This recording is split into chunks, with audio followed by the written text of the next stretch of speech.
बरसात की काली रात थी। गांव हरिपुर की कच्ची झोपड़ी पर टप टप कर पानी टपक रहा था। हवा में ठंडक थी, लेकिन उस ठंडक से ज्यादा डरने वाली चीज थी भूख। झोपड़ी के अंदर एक औरत गंगिया अपने दोनों बच्चों को सीने से लगाकर बैठी थी। बच्चे कांपते हुए कह रहे थे, अम्मा कुछ खाने को दे दो। गंगिया के पास जवाब नहीं था। उसने आंचल से बच्चों के माथे पोंछे, लेकिन उसके पास देने के लिए कुछ भी नहीं था। उसकी आंखों में आंसू टपक पड़े। उधर झोपड़ी के बाहर रामधीन, उसका पति, चुपचाप आसमान देख रहा था। बादलों के बीच से कभी कभी चांद झांकता, लेकिन रामधीन की आंखों में अंधेरा ही रहता। उसके हाथ छालों से भरे थे। दिन भर खेतों में जमींदार की मजदूरी की थी। मिलना क्या था, बस 5 किलो अनाज, और वह भी हिसाब चुकाने में चला गया। उस रात रामधीन ने मन ही मन कसम खाई, अब ऐसे नहीं चलेगा। अगर यहाँ रहूंगा तो बच्चे भूख से मर जाएंगे। मुझे गांव छोड़कर दिल्ली जाना होगा, चाहे ईंट ढोनी पड़े या सड़क तोड़नी पड़े, पर अपने बच्चों को भूखा नहीं रहने दूंगा। अगली सुबह गांव वाले तालाब पर जुटे थे। कोई नहा रहा था, कोई बैल को पानी पिला रहा था। रामधीन जब सबके सामने कहा, मैं दिल्ली जाऊंगा, मजदूरी करूंगा, तो पूरा गांव हंस पड़ा। एक आदमी बोला, अरे तेरे जैसे मजदूर रोज ट्रक भर भर कर जाते हैं, लौटकर फिर यहीं भीख मांगते हैं। दूसरा बोला, दिल्ली कोई दूध की नदी है क्या? तेरे पास ना पैसा है, ना कोई जान पहचान, वहाँ तुझे कौन पूछेगा? बूढ़ा चौधरी ताना मारते हुए बोला, रामधीन तू सपने देखता है, तेरी औकात है खेत में हल चलाने की, दिल्ली की नहीं। सारे लोग हंसने लगे। रामधीन चुपचाप उनकी बातें सुनता रहा। फिर उसने एक वाक्य कहा, भूख आदमी को सब कुछ सिखा देती है, और चल पड़ा। घर लौटकर उसने अपनी पत्नी गंगिया को देखा। गंगिया चूल्हे में सूखी लकड़ी फूंक रही थी, लेकिन पकाने को कुछ नहीं था। रामधीन ने कहा, गंगिया मैंने तय कर लिया है, मैं दिल्ली जाऊंगा। गंगिया ने उसकी तरफ देखा, थोड़ी देर चुप रही, फिर धीरे धीरे बोली, अगर जाना है तो जा, यहाँ तो हम रोज रोज मर रहे हैं, कम से कम वहाँ कोशिश करेगा तो उम्मीद तो बचेगी। इतना कहकर उसने अपनी पुरानी साड़ी का एक टुकड़ा फाड़ा और पोटली बांध दी। उस पोटली में सिर्फ 2 जोड़ी कपड़े और मुट्ठी भर चने थे। सुबह सुबह जब ओस पत्तियों पर जमी थी, रामधीन निकलने लगा। बच्चे सो रहे थे। उसने बेटे सुरेश के सिर पर हाथ फेरा, बेटा एक दिन तुझे किताबों में डुबो दूंगा। और बेटी फूलों को देखते हुए बोला, तुझे कभी भूख से नहीं रुलाऊंगा। यह कहकर गांव की पगडंडी छोड़कर अनजाने सफर पर निकल पड़ा। दिल्ली जाने के लिए उसके पास बस एक रास्ता था, पैदल चलकर पहले रेलवे स्टेशन पहुंचना।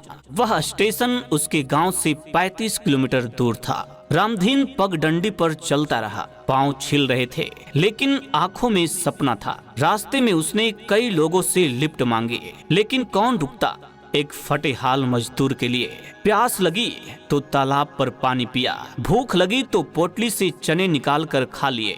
तीसरे दिन वह किसी तरह स्टेशन पहुंचा। रामधीन ने अपने पास की मुट्ठी भर बची रकम से एक जनरल टिकट खरीदा। ट्रेन ठसाठस भरी थी, लोग धक्का मुक्की कर रहे थे, बच्चे रो रहे थे। रामधीन किसी तरह दरवाजे के पास खड़ा हो गया। उसका दिल धक धक कर रहा था। सोच रहा था, क्या सचमुच यह सफर मेरी जिंदगी बदल देगा, या मैं भी गांव वालों की तरह हार कर लौट आऊंगा। ट्रेन आगे बढ़ती रही और रामधीन अपने सपनों की राजधानी दिल्ली की ओर बढ़ता गया। दिल्ली स्टेशन पर उतरते ही रामधीन के पैरों तले जमीन खिसक गई। भीड़ इतनी कि जैसे पूरा भारत वहीं उमड़ा हो। कोई कुली आवाज लगा रहा था, कोई रिक्शे वाला झपट रहा था, तो कोई चोरी छुपे जेब काट रहा था। रामधीन ने अपनी छोटी सी पोटली सीने से चिपकाई और धीरे धीरे बाहर निकला। उसके पास ना ठहरने की जगह थी, ना खाने की पैसे। पहली रात उसने प्लेटफॉर्म पर ही बिताई। ठंडी जमीन पर सोते सोते सोच रहा था, क्या यही है वो दिल्ली जहाँ लोग सपने पूरे करने आते हैं। अगली सुबह भूख से पेट जल रहा था। रामधीन ने एक ठेले वाले से कहा, भैया काम मिल सकता है? ठेले वाला हंसकर बोला, अरे यहाँ रोज सैकड़ों आते हैं, तू क्या नया है? जा मजदूर अड्डे पर खड़ा हो जा। रामधीन ने पहली बार सुना मजदूर अड्डा। मजदूर अड्डे पर रामधीन पहुंचा तो देखा सैकड़ों लोग फटी बनियान, मैले कपड़े पहने काम की तलाश में खड़े थे। ठेकेदार आते, भीड़ को देखते और चुन चुन कर मजदूर ले जाते। एक ठेकेदार चिल्लाया, कौन कौन जाएगा ईंट ढोने, मजदूरी 150 रुपया दिन का। रामधीन तुरंत आगे बढ़ा, लेकिन ठेकेदार ने उसे सिर से पैर तक देखा और बोला, अरे तू तो हड्डी पसली है, तुझसे काम होगा। रामधीन ने दृढ़ आवाज में कहा, भूखा आदमी सब कर लेता है। ठेकेदार मुस्कुराया और उसे ले गया। भट्ठे की आग धधक रही थी, गर्मी इतनी लग रही थी कि शरीर जल जाएगा। रामधीन ने सिर पर ईंटों का बोझ ढोया, पैर कांप रहे थे, लेकिन उसने हार नहीं मानी। शाम तक उसका पूरा शरीर दर्द से टूट चुका था, कंधों की हड्डियां जैसे चटक गई। लेकिन जब उसे 150 रुपए मिले तो उसकी आंखों में आंसू आ गए। सोचा, आज मेरे बच्चों के लिए खाना आ जाएगा। दिन पर दिन बीतते गए। रामधीन सुबह 5 बजे उठता, 12 घंटे काम करता और रात को प्लेटफॉर्म या फुटपाथ पर सोता। कभी मजदूरी मिलती, कभी नहीं, कभी पेट भर जाता, कभी भूखा सोना पड़ता। वह अक्सर सड़क के किनारे बड़े बड़े होर्डिंग्स देखता, बड़ी बड़ी कारें, बड़े बड़े लोग, और मन ही मन कहता, किसी दिन मेरा बेटा भी ऐसे कार में बैठेगा।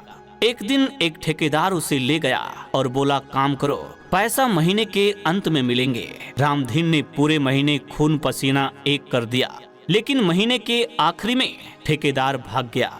रामधीन के पास ना पैसा बचा, ना उम्मीद। उस रात उसने रेलवे पुल के नीचे बैठकर पहली बार जोर जोर से रोया। लेकिन अगले ही पल उसने आंसू पोंछे और खुद से कहा, अगर आज हार गया तो मेरे बच्चे हमेशा हारेंगे। कई महीनों की मेहनत के बाद रामधीन को एक बिल्डिंग कंस्ट्रक्शन साइट पर काम मिला। यहाँ मजदूरी थोड़ी ठीक थी। धीरे धीरे उसने पैसे बचाने शुरू किए। वह खुद भूखा रह जाता, लेकिन हर महीने गंगिया को गांव पैसे भेजता। गांव में उसके बच्चे पहली बार पूरे पेट भर खाने लगे। सुरेश ने स्कूल जाना शुरू किया। फूलों की आंखों में फिर से चमक आ गई। गंगिया हर चिट्ठी में लिखती, रामधीन तुम शहर में चाहे कितना भी दुख सहो, लेकिन यहाँ तुम्हारे नाम से इज्जत बढ़ रही है। एक दिन रामधीन ने देखा कि कुछ मजदूर अपने बच्चों को पढ़ाने के लिए रात में ट्यूशन करवाते हैं। उसके मन में बिजली सी कौंधी, अगर मेरे बच्चों ने पढ़ाई कर ली तो उन्हें मजदूर नहीं बनना पड़ेगा। उस दिन से उसने और ज्यादा मेहनत करनी शुरू कर दी। दिन में मजदूरी करता, रात को रिक्शा चलाता, पसीने से भीगा शरीर, फटे कपड़े, लेकिन आंखों में एक ही सपना, बच्चे पढ़ेंगे, बड़ा बनेंगे। सालों बीत गए। सुरेश अब कॉलेज में पढ़ने लगा था। उसने छात्रवृत्ति भी हासिल की, फूलों भी इंटर पास कर चुकी थी और गांव की लड़कियों को पढ़ाने लगी थी। गांव के वही लोग जो कभी रामधीन का मजाक उड़ाते थे, अब कहते, देखो रामधीन के बच्चे कितने अच्छे निकल गए। रामधीन अब भी मजदूरी कर रहा था, लेकिन उसका नाम बदल चुका था। लोग उसे ईमानदार मजदूर कहकर बुलाते। उसकी मेहनत और सच्चाई की मिसाल दी जाती। फिर एक दिन सुरेश ने IAS परीक्षा पास कर ली। गांव में जश्न का माहौल था। लोग वहीं चौपाल पर जमा थे जहां कभी हंसकर बोले थे, तेरी औकात गांव से बाहर जाने की नहीं। आज वही लोग ताली बजाकर कह रहे थे, रामधीन सच्चा हीरो है। रामधीन अब भी गांव लौटकर सादा कपड़ों में ही रहता है। उसके पास ना बड़ी गाड़ी है, ना बंगला, लेकिन उसके चेहरे पर संतोष है, क्योंकि उसने अपनी जिंदगी से साबित कर दिया, गरीबी मजबूरी है, नियति नहीं। अगर इरादा मजबूत हो तो पग डंडी से निकलकर आदमी राजपथ तक पहुंच सकता है। दोस्तों, ये कहानी सिर्फ रामधीन की नहीं है, यह हर उस मजदूर, हर उस पिता की कहानी है जो अपने बच्चों को भूखा नहीं देख सकता, जो खुद टूट जाता है लेकिन अपने सपनों को टूटने नहीं देता। दोस्तों, अगर आप हमारे चैनल पर नए हो तो चैनल को सब्सक्राइब कर लो। हम आपके लिए ऐसी कहानियां हमेशा लाते रहते हैं।